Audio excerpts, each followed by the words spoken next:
SFT এবং BMD basic discussion part 1 টিউটোরিয়ালে আপনাকে স্বাগতম। আপনাকে যদি প্রশ্ন করা হয় এসএফটি এন্ড বিএমডি বলতে কি বোঝায় বা কেন এসএফটি এন্ড বিএমডি ক্যালকুলেশন করা হয়, ডিজাইন এন্ড অ্যানালাইসিসের মধ্যকার পার্থক্য কি, এসএফডি ক্যালকুলেশন করে যেহেতু বিএমডি অঙ্কন করা হয় সেক্ষেত্রে এসএফডি 0 হলেও কি বিএমডি অঙ্কন করা যায়, যদি সম্ভব হয় তাহলে কোন কোন ক্ষেত্রে, এসএফটি এন্ড বিএমডি বিমের রড বা স্টিল বিন্যাসের উপর কোনো প্রভাব ফেলে কিনা ইত্যাদি প্রশ্নগুলো যদি আপনার না জানা হয়ে থাকে তবে আজকের টিউটোরিয়ালটি আপনার জন্য। আমি মোহাম্মদ রফিকুল ইসলাম আপনাদের সাথে আগামী 10 মিনিট থাকবো এই সম্পর্কিত আলোচনা নিয়ে। প্রথমেই আমরা জানবো স্ট্রাকচারাল মেম্বার মূলত কয় ধরনের, কি কি। স্ট্রাকচারাল মেম্বার মূলত দুই প্রকার, একটা হলো স্ট্যাটিক্যালি ডিটারমিনেট স্ট্রাকচার, অন্যটি স্ট্যাটিক্যালি ইনডিটারমিনেট স্ট্রাকচার, যেটা উচ্চতর ডিগ্রিধারীদের জন্য। তার মানে আমরা শুধু কাজ করবো আজকে স্ট্যাটিক্যালি ডিটারমিনেট স্ট্রাকচার নিয়ে। প্রথমে জেনে আসি স্ট্যাটিক্যালি ডিটারমিনেট স্ট্রাকচার কাকে বলে। যে সকল কাঠামোর রিয়াকশন ফোর্স ও মোমেন্ট কম্পোনেন্ট সাম্যাবস্থার 3টি সমীকরণ দ্বারা নির্ণয় করা যায় তাকে স্ট্যাটিক্যালি ডিটারমিনেট স্ট্রাকচার বলে। তাহলে এখানে আমরা দুটো জিনিস পেলাম, একটা হলো রিয়াকশন ফোর্স, অন্যটি হলো মোমেন্ট কম্পোনেন্ট, অর্থাৎ রিয়াকশন ফোর্স ও মোমেন্ট কম্পোনেন্ট, আরেকটি হলো সাম্যাবস্থার 3টি সমীকরণ। আমরা প্রথমে রিয়াকশন ফোর্স ও মোমেন্ট কম্পোনেন্ট দেখে আসবো, তারপরে সাম্যাবস্থার 3টে সমীকরণ দেখব। মূলত সাপোর্ট কন্ডিশনের উপরে রিয়াকশন ফোর্স এবং মোমেন্ট নির্ভর করে। সাপোর্ট কন্ডিশন আমরা জানি 3 প্রকার, fix support, hinge or pin support, আর একটা হলো রোলার সাপোর্ট। প্রথমে আমরা দেখব ফিক্স সাপোর্ট। কি বলা হচ্ছে, উভয় প্রান্ত আবদ্ধ সাপোর্টকে ফিক্স সাপোর্ট বলে। সাম্যাবস্থার 3টি শর্তই পূরণ করে বলে এই support moment, horizontal and vertical force প্রতিরোধ করতে পারে। পাশে আপনারা দেখতে পাচ্ছেন ফিক্স সাপোর্টের একটি ফিগার। এখানে খেয়াল করুন, একটা ফিক্স সাপোর্ট অবশ্যই ভার্টিক্যাল রিয়াকশন দিবে, হরিজন্টাল রিয়াকশন দিবে এবং একটি মোমেন্ট দিবে। এরপরে আসেন হিঞ্জ আর পিন সাপোর্টে। হিঞ্জ এবং পিন সাপোর্ট বুঝতে গেলে আপনাকে প্রথমেই যেটা দেখতে হবে সেটা হলো একটা কেচি। আপনি দেখতে পাচ্ছেন এটা একটা কেচি। ঠিক এইখানে যে বিন্দুকে কেন্দ্র করে, এই যে বিন্দুটাকে কেন্দ্র করে আমার এই কাঁচিটা ঘুরছে, এইটাই মূলত একটা পিন সাপোর্ট। তো পিন সাপোর্টে যেটা হয়, দুই ধরনের ফোর্স দিতে পারে, রিয়াকশন দিতে পারে, একটা হলো ভার্টিক্যাল আর একটা হলো হরিজন্টাল। কেন সে মোমেন্ট দিতে পারছে না, আমরা মূলত মোমেন্ট কোথায় উৎপন্ন হবে, বেন্ডিং মোমেন্ট সেখানে উৎপন্ন হবে যেখানে লোডটাকে রেজিস্ট করতে পারে, যেখানে লোডটাকে রেজিস্ট করতে পারে। বাট আমরা যদি এই কেচিটার দিকে দেখি, আমরা যখনই এখানে লোড দিচ্ছে তখনই সে রেজিস্ট করতে পারছে না, সে ঘুরে যাচ্ছে। সো যদি রেজিস্ট করতে না পারে সেখানে কোনো মোমেন্ট উৎপন্ন হবে না। আপনি বুঝতে পারলেন কেন পিন সাপোর্টে কোনো মোমেন্ট নিতে পারে না, সেখানে শুধুমাত্র একটি ভার্টিক্যাল রিয়াকশন থাকে আর একটি হরিজন্টাল রিয়াকশন থাকে। এরপরে আমরা আসবো রোলার সাপোর্টে। Roller support moment and horizontal force প্রতিরোধ করতে পারে না, শুধুমাত্র ভার্টিক্যাল ফোর্স প্রতিরোধ করতে পারে। ব্যাপারটা হলো, এখানে আপনারা দেখতে পাচ্ছেন একটি রোলার সাপোর্ট। রোলার সাপোর্টে আপনি যখন হরিজন্টাল ফোর্স দিবেন তখন রোলার সাপোর্টটা সরে যাবে, সে তার স্টেবিলিটি হারিয়ে ফেললো। যখন আমি মোমেন্ট দেবো তখনও সে সরে যাবে, সে তার স্টেবিলিটি হারাবে। সো আমরা বলতে পারি রোলার সাপোর্টে মোমেন্ট এবং হরিজন্টাল ফোর্স প্রতিরোধ করতে পারে না। সো সে কি দেবে, শুধুমাত্র ভার্টিক্যাল ফোর্স রিয়াকশন দিবে। এখন বলতে পারেন যে রোলার সাপোর্ট কোথায় ব্যবহার করা হয়। আপনারা দেখে থাকবেন ব্রিজের যে কোনো একটা অ্যাবাটমেন্টের উপরে আমরা রোলার সাপোর্ট ব্যবহার করি। তাতে যেটা হয়, ব্রিজটা কোনো কারণে যানবাহন চলার কারণে হোক বা তাপমাত্রার কারণে হোক, যদি কখনো এক্সপ্যান্ড হয় তাহলে ফ্রিলি আমার ব্রিজটা মুভ করতে পারে, কোনো প্রকার ব্যর্থতা ব্যতীত। তাহলে আপনারা মোটামুটিভাবে সাপোর্ট কন্ডিশন 3টা বুঝতে পারলেন। এখন আমরা চলে যাব ইকুইলিব্রিয়ামের 3টা সমীকরণের দিকে। আপনারা এখানে দেখতে পাচ্ছেন সাম্যাবস্থার 3টে সমীকরণ দেওয়া আছে। প্রথম সমীকরণে কি বলা হচ্ছে, আরোপিত বলসমূহের অনুভূমিক উপাংশের বীজগাণিতিক যোগফল 0 হবে। তার মানে summation of horizontal force equal to 0। আপনারা স্ট্রাকচারাল মেকানিক্স একটা জিনিস পড়ে এসেছেন। আমি ধরে নিই এটা আমার একটা ব্লক। ব্লকে রাইট হ্যান্ডে আমি যদি 10 কিপ লোড প্রয়োগ করি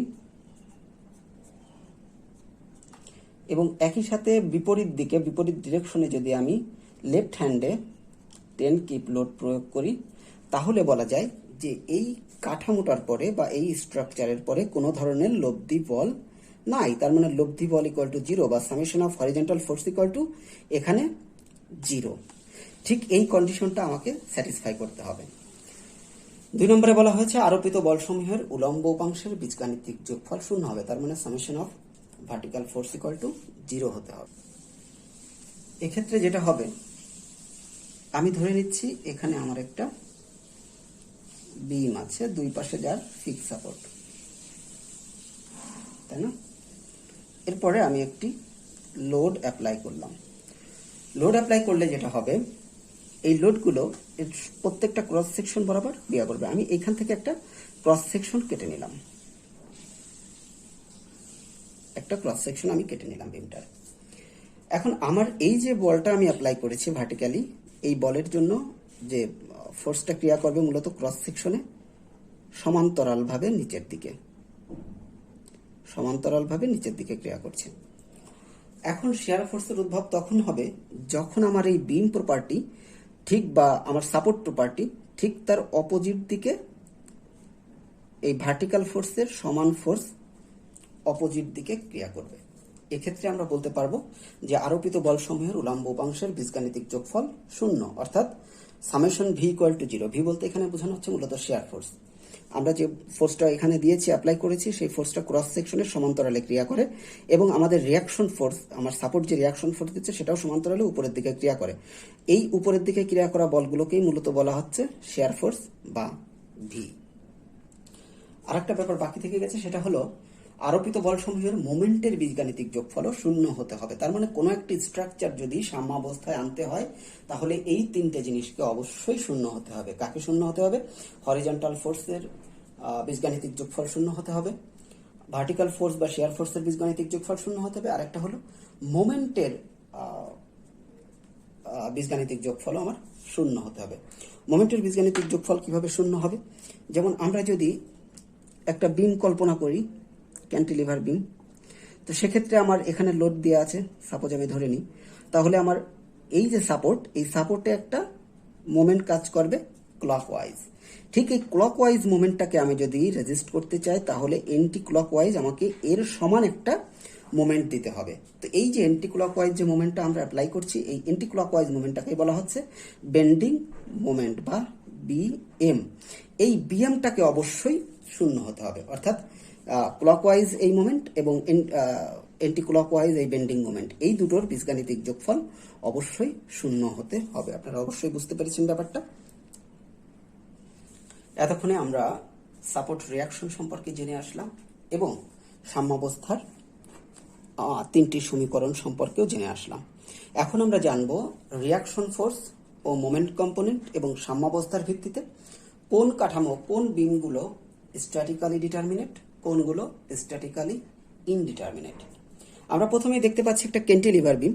ক্যান্টিলিভার বিমে একটাই সাপোর্ট থাকে। এখানে যেহেতু ফিক্স সাপোর্ট, এখানে তিনটা রিয়াকশন আমরা পাবো, ভার্টিক্যাল ফোর্স, হরিজন্টাল ফোর্স, আর একটা পাবো আমরা মোমেন্ট। যেহেতু তিনটা রিয়াকশন পেয়েছি এবং আমার সাম্যাবস্থার সমীকরণও তিনটা, তিনটা সমীকরণ দিয়ে আমি তিনটা আননোন নির্ণয় করতে পারবো। মূল কথা হলো আমার এটা, তিনটা সমীকরণ দিয়ে আমি তিনটা আননোনও নির্ণয় করতে পারছি, সো এটা ডিটারমিনেট। আমার যদি এখানে রিয়াকশন চারটা হয়ে যেত, আমার সমীকরণ কিন্তু সেই তিনটা, সেক্ষেত্রে তিনটা সমীকরণ দিয়ে আমি চারটা আননোন বের করা সম্ভব না, সো সেই বিমটা হয়ে যাবে ইনডিটারমিনেট। তাহলে আমরা বুঝলাম ক্যান্টিলিভার বিম ডিটারমিনেট, তার মানে ক্যান্টিলিভার বিমের এসএফডি বিএমডি আমরা অঙ্কন করতে পারবো। দ্বিতীয় নম্বরে আছে সিম্পলি সাপোর্টেড বিম। দেখতে পাচ্ছেন এখানে একটা পিন সাপোর্ট, এখানে একটা রোলার সাপোর্ট। পিন সাপোর্টে দুটো রিয়াকশন, রোলার সাপোর্টে একটি রিয়াকশন। তাহলে এখানে আমরা রিয়াকশন পাচ্ছি তিনটা এবং আমার সাম্যাবস্থার সমীকরণ আছে তিনটা। তিনটা সাম্যাবস্থার সমীকরণ দিয়ে আমি তিনটা আননোন বের করতে পারবো। সো সিম্পলি সাপোর্টেড বিমটাও আমার ডিটারমিনেট বিম। এরপরে আছে ওভারহ্যাঙ্গিং বিম। এখানেও একই অবস্থা আপনারা দেখতে পাচ্ছেন, একটা পিন সাপোর্ট আর একটা হলো রোলার সাপোর্ট। এখানেও তিনটা আননোন, তিনটা সাম্যাবস্থার সমীকরণ, সো এটাও আমাদের ডিটারমিনেট বিম। এখন আসি আমরা স্ট্যাটিক্যালি ইনডিটারমিনেট বিমে। স্ট্যাটিক্যালি ইনডিটারমিনেট বিমের সংজ্ঞাটা এরকম: যে সকল কাঠামো রিয়াকশন ফোর্স ও মোমেন্ট কম্পোনেন্ট সাম্যাবস্থার তিনটি সমীকরণ দ্বারা নির্ণয় করা যায় না তাকে স্ট্যাটিক্যালি ইনডিটারমিনেট স্ট্রাকচার বলে। তাহলে আমরা ইনডিটারমিনেট গুলো দেখে আসি। প্রপ বিম। প্রপ বিম বলতে বোঝায় ক্যান্টিলিভার বিমই হবে, তার একটা ফিক্স সাপোর্ট থাকবে এক সাইডে এবং আরেক সাইডে যে কোনো একটা সাধারণ সাপোর্ট থাকবে, হতে পারে পিন সাপোর্ট, হতে পারে রোলার সাপোর্ট। এটাকেই বলে মূলত প্রপ বিম। তো আমরা দেখতে পাচ্ছি এটা একটা এক পাশে আমাদের ফিক্স সাপোর্ট আছে আর এক পাশে আমাদের পিন সাপোর্ট আছে। তো এক্ষেত্রে যেটা হচ্ছে, ফিক্স সাপোর্টে আমি 3টা রিয়াকশন পাচ্ছি, পিন সাপোর্ট বা রোলার সাপোর্টে আমি এখানে রোলার সাপোর্টে আমি একটা রিয়াকশন পাচ্ছি। তাহলে আমার রিয়াকশন হয়ে গেল 4টা, সাম্যাবস্থার সমীকরণ আমার 3টা। সো আমরা এক্ষেত্রেও এসএফডি বিএমডি নির্ণয় করতে পারবো না সরাসরি, যার কারণে আমরা এটাকে বাদ দিয়ে দিয়েছি। এরপরে আসেন নিচে ফিক্স সাপোর্ট। ফিক্স সাপোর্ট দেখতে পাচ্ছেন এপাশে একটা ফিক্স সাপোর্ট, দুই পাশে দুটো ফিক্স সাপোর্ট। সো এখানে 3টা রিয়াকশন, এ সাইডেও 3টা রিয়াকশন, টোটাল রিয়াকশন আমার এখানে 6টা, বাট আমার সমীকরণ 3টা। সো এটাও স্ট্যাটিক্যালি ইনডিটারমিনেট বিম। এরপরে দেখতে পাচ্ছেন একটা কন্টিনিউয়াস বিম। কন্টিনিউয়াস বিমে আমাদের 4টা পয়েন্ট পিন সাপোর্ট দেওয়া আছে। 4টা পিন সাপোর্টে আমার 2টো করে, টোটাল 8টা রিয়াকশন ফোর্স আমরা পাচ্ছি, বাট আমার সাম্যাবস্থার সমীকরণ সেই 3টা। সো এটাও মূলত ইনডিটারমিনেট একটা বিম। এখন আমরা জানবো এসএফডি ও বিএমডি মূলত কি। তাহলে দেখুন, share force diagram and bending moment diagram বা এসএফডি এবং বিএমডি মূলত অ্যানালাইটিক্যাল টুলস, যার সাহায্যে স্ট্রাকচারের অ্যানালাইসিস করা হয়। তাহলে আমরা আজকে থেকে জানবো এসএফডি এবং বিএমডি হলো মূলত অ্যানালাইটিক্যাল টুল, যার সাহায্যে স্ট্রাকচারের অ্যানালাইসিস করা হয় এবং মেম্বারের বিভিন্ন বিন্দুর share force and bending moment মান ব্যবহার করে স্ট্রাকচার ডিজাইন করা হয়। তার মানে খুব ক্লিয়ার একটা কনসেপ্ট আপনাকে নিতে হবে। আমরা প্রথমে মেম্বারের অ্যানালাইসিস করব এবং অ্যানালাইসিসের ফল বিশ্লেষণ করে আমরা ডিজাইন করব। দুই ধরনের জিনিস, অ্যানালাইসিস একটা, ডিজাইন আর একটা। প্রথমে করবো অ্যানালাইসিস, পরবর্তীতে করবো ডিজাইন। তাহলে অ্যানালাইসিস এবং ডিজাইনের মধ্যে মূল পার্থক্যটা কোথায়? মূল পার্থক্য হলো, অ্যানালাইসিস যখন আমরা করি, মেম্বারের উপরে আমরা একটা অ্যাপ্লাইড লোড কল্পনা করি। এই অ্যাপ্লাইড লোডের কারণে আমার স্ট্রাকচারাল মেম্বারের যে আচরণ, সেই আচরণটাকেই বলা হয় অ্যানালাইসিস। এখানে কিন্তু স্ট্রাকচারাল মেম্বারের যে নিজস্ব ওজন সেটা উপেক্ষিত থাকে। বাট আমরা যখন এই মেম্বারটাকে ডিজাইন করব অ্যানালাইসিসের তথ্য দিয়ে, তখন আমাদেরকে অবশ্যই স্ট্রাকচারাল মেম্বারের যে নিজস্ব ওজন সেটা বিবেচনা করতে হবে। তার মানে আমরা অ্যানালাইসিস করছি মূলত শুধুমাত্র লোডের কারণে, এখানে বিমের নিজস্ব ওজন কোনো ম্যাটার না। আর আমরা যখন ডিজাইন করছি তখন অবশ্যই বিমের যে নিজস্ব ওজন বা ডেড লোড সেটা একটা ম্যাটার, সেটা আমাদেরকে বিবেচনা করতে হবে। এখন আমরা জানবো শেয়ার ফোর্স কি এবং বেন্ডিং মোমেন্ট কি। দেখেন, আমরা প্রথমেই বলে এসেছিলাম যে সাম্যাবস্থার 3টা সমীকরণ। একটা হলো horizontal force equal to 0, vertical force equal to 0, moment equal to 0। অর্থাৎ আমরা যদি কোনো একটা স্ট্রাকচারকে সাম্যাবস্থায় আনতে চাই এবং আমাদেরকে সাম্যাবস্থায় আনতে হবে, তাহলে হলে আমার স্ট্রাকচারটা কোলাপস করে যাবে, আনস্টেবল হয়ে যাবে। তো যদি আমাকে সাম্যাবস্থায় আনতে হয় স্ট্রাকচারাল মেম্বারকে, তাহলে আমাদেরকে 3টা জিনিস বিবেচনা করতে হবে, 3টা জিনিসের সাম্যাবস্থা করতে হবে। একটা হলো হরিজন্টাল ফোর্সের, একটা হলো ভার্টিক্যাল ফোর্স বা শেয়ার ফোর্সের, আর একটা হলো বেন্ডিং মোমেন্টের। তো আমরা মূলত বিম অ্যানালাইসিসে 2টো সাম্যাবস্থা নিয়ে আলোচনা করব। একটা হলো শেয়ার ফোর্সের সাম্যাবস্থা, আর একটা হলো বেন্ডিং মোমেন্ট জনিত সাম্যাবস্থা। আর যেটা হরিজন্টাল সাম্যাবস্থা বা অ্যাক্সিয়াল লোডের কারণে সাম্যাবস্থা, ওইটা আমরা উপেক্ষিত রাখবো, ওইটা আমাদের হায়ার এডুকেশনের জন্য। তো সেক্ষেত্রে প্রথমে আমরা জানবো শেয়ার ফোর্স কি। আপনারা দেখতে পাচ্ছেন বিমের যে কোনো সেকশনের ডানে অথবা বামে ক্রিয়ারত সকল উলম্ব বলসমূহের বীজগাণিতিক যোগফলকে ওই সেকশনের শেয়ার ফোর্স বলে। বিমের উপর লোড প্রযুক্ত হলে এটার সাম্যাবস্থায় উপনীত হওয়া উচিত, ঠিক এই কারণে শেয়ার ফোর্সের উদ্ভব। এটা ক্রস সেকশনের সমান্তরালে ক্রিয়া করে। এখানে আপনারা একটা ফিগার দেখতে পাচ্ছেন। এখানে আমার এটা একটা ক্যান্টিলিভার বিম, মুক্ত প্রান্তে আমার একটা লোড দেওয়া আছে। এই লোডের কারণে শেয়ার ফোর্সের উদ্ভব হবে ঠিক এই সাপোর্টে। এরপর আসেন শেয়ার ফোর্স ডায়াগ্রাম কি। শেয়ার ফোর্সের ভেরিয়েশন দেখিয়ে বা প্লট করে যে ডায়াগ্রাম অঙ্কন করা হয় তাকে শেয়ার ফোর্স ডায়াগ্রাম বলে। এর মাধ্যমে বিমের যে কোনো সেকশনের যে কোনো বিন্দুর শেয়ার ফোর্স মান জানা যায়। এখন আমরা জানবো বেন্ডিং মোমেন্ট কাকে বলে। বিমের যে কোনো সেকশনের ডানে অথবা বামে ক্রিয়ারত সকল উলম্ব বলসমূহের মোমেন্টের বীজগাণিতিক যোগফলকে ওই সেকশনের বেন্ডিং মোমেন্ট বলে। কিন্তু এখানে একটা কিন্তু দিয়ে বলা হয়েছে কি, শুধুমাত্র আড়াআড়ি লোডের ভারসাম্যাবস্থা সেকশনের ভারসাম্যাবস্থার নিশ্চয়তা দেয় না।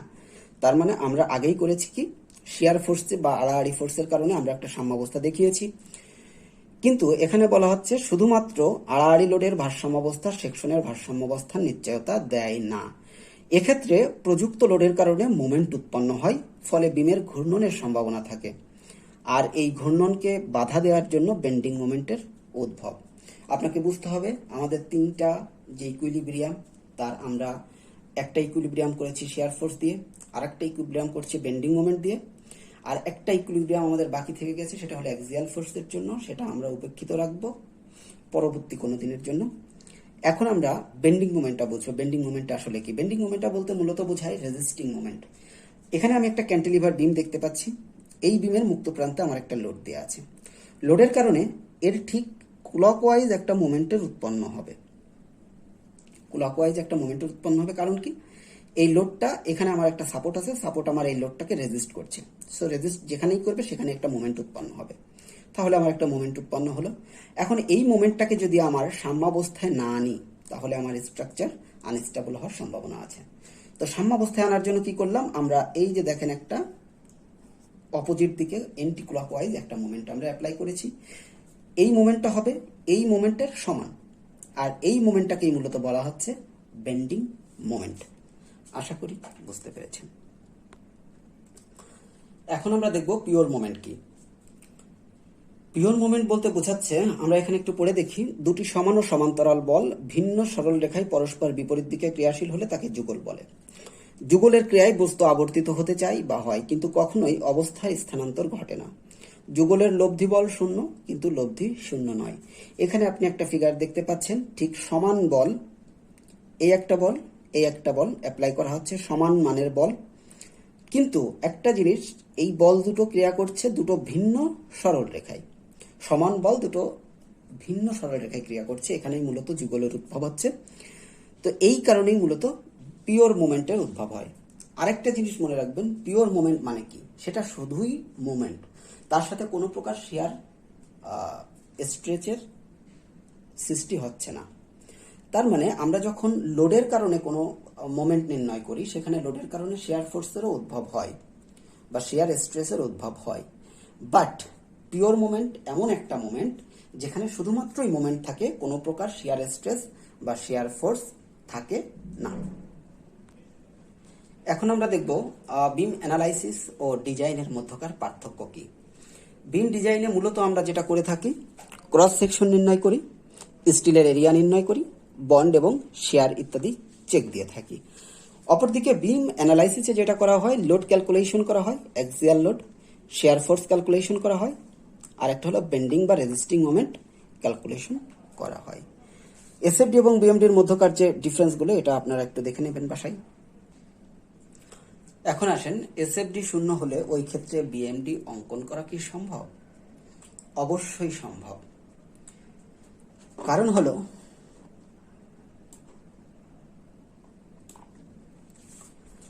আমরা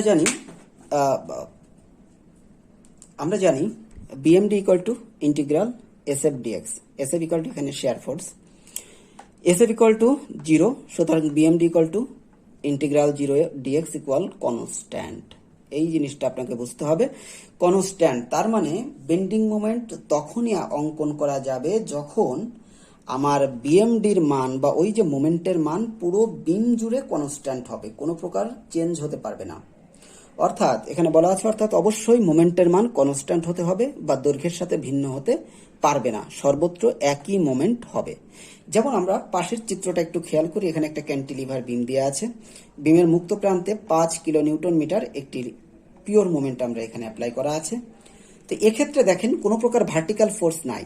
যদি ভার্টিক্যাল ফোর্স না থাকে তাহলে সেক্ষেত্রে এসএফডি 0 আমরা সবাই জানি। তাহলে এখন বিএমডি যে আমি অঙ্কন করব, এসএফডির তো কোনো এরিয়া নাই, কি বিপদ। এখন বিএমডি অঙ্কন করব কিভাবে?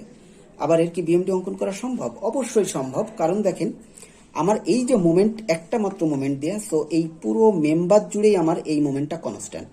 যেহেতু এই মোমেন্টটা কনস্ট্যান্ট, সেহেতু অবশ্যই আমরা এর বিএমডি অঙ্কন করতে পারবো। এখন এখানে যদি আমার আরো একটা পিওর মোমেন্ট দেয়া থাকতো অন্য কোনো ভ্যালুর, অন্য কোনো মানের, সেক্ষেত্রে আমার পুরো মেম্বার জুড়ে আমার মোমেন্টটা কনস্ট্যান্ট হতো না, ফলে আমরা সেটা অঙ্কন করতে পারতাম না, সেটা একটা আনস্টেবল ফর্মে চলে যেত। বাট যেহেতু এখানে সমস্ত মেম্বার জুড়েই এটা একটা কনস্ট্যান্ট ভ্যালু, সো আমরা এর বিএমডি অঙ্কন করতে পারবো। এখন আমরা জানি ক্যান্টিলিভারের বিএমডি সর্বত্র নেগেটিভ হয়, সো আপনি এই মোমেন্টের সমান নেগেটিভের দিকে চলে গেলেন, 5-এ চলে গেলেন, পুরোটা জুড়ে 5, ব্যাস কমপ্লিট। এখন এটা তো দেখলাম ক্যান্টিলিভার বিমের জন্য। এখন আমরা আসি সাধারণভাবে স্থাপিত বিমের ক্ষেত্রে। উভয় প্রান্তে বিপরীতমুখী পিওর মোমেন্ট দেয়া থাকলে শেয়ার ফোর্স 0 কিন্তু মোমেন্ট 0 নয়, তাই এক্ষেত্রেও শেয়ার ফোর্স ডায়াগ্রাম 0-0 হলেও বেন্ডিং মোমেন্ট ডায়াগ্রাম অঙ্কন সম্ভব। এটা বলছি আমরা কার ক্ষেত্রে? সাধারণভাবে স্থাপিত বিমের ক্ষেত্রে। তবে উল্লেখ থাকে যে উভয় প্রান্তের মোমেন্টের মান ভিন্ন হলে সেক্ষেত্রে অঙ্কন সম্ভব নয়। কারণ কি, আমি আগেই বলেছি আপনাকে টোটাল বিম জুড়ে একই বা কনস্ট্যান্ট মোমেন্ট হতে হবে। মোমেন্ট যদি কনস্ট্যান্ট না হয়, অর্থাৎ মোমেন্টের যদি চেঞ্জ হয়, তাহলে আমার যে কোনো স্ট্রাকচারই হোক সেটা আনস্টেবল হয়ে যাবে, ফলে সেটা আমরা আর অঙ্কন করতে পারবো না। তো সেক্ষেত্রে বিম ফেল করবে। অতএব শুধু পিওর মোমেন্ট হলে অবশ্যই দুটি মোমেন্ট সমান মানের হতে হবে। তার মানে দেখেন এখানে একটা সাধারণভাবে স্থাপিত আমরা বিম দেখতে পাচ্ছি, 10 মিটার যার লেন্থ। এইখানে এন্টি ক্লকওয়াইজ একটি মোমেন্ট দেওয়া আছে 5 কিলো নিউটন মিটার, এইখানে আবার ক্লকওয়াইজ একটা মোমেন্ট দেওয়া আছে 5 কিলো নিউটন মিটার। দুটো মোমেন্টই আমার সমান, সুতরাং আমার টোটাল মেম্বার জুড়েই মোমেন্টটা কনস্ট্যান্ট। এক্ষেত্রে আমাদের বিএমডি আমরা অঙ্কন করতে পারবো। তো যেহেতু ক্লকওয়াইজ মোমেন্ট, আমি 0 থেকে উপরে চলে গেলাম 5, যাওয়ার পরে আমরা তো জানি ক্লকওয়াইজ হলে সাধারণভাবে স্থাপিত বিমে উপরের দিকে ওঠে এবং এন্টি ক্লকওয়াইজ হলে নিচের দিকে নামে। সো আমি 0 থেকে উপরে চলে গেলাম 5, টোটাল কনস্ট্যান্ট চলে গেলাম। এখানে আবার এন্টি ক্লক, তার মানে নিচে নামবে 5, সো 0-0 মিলে গেল। এটাই হলো আমাদের মূলত বিএমডি।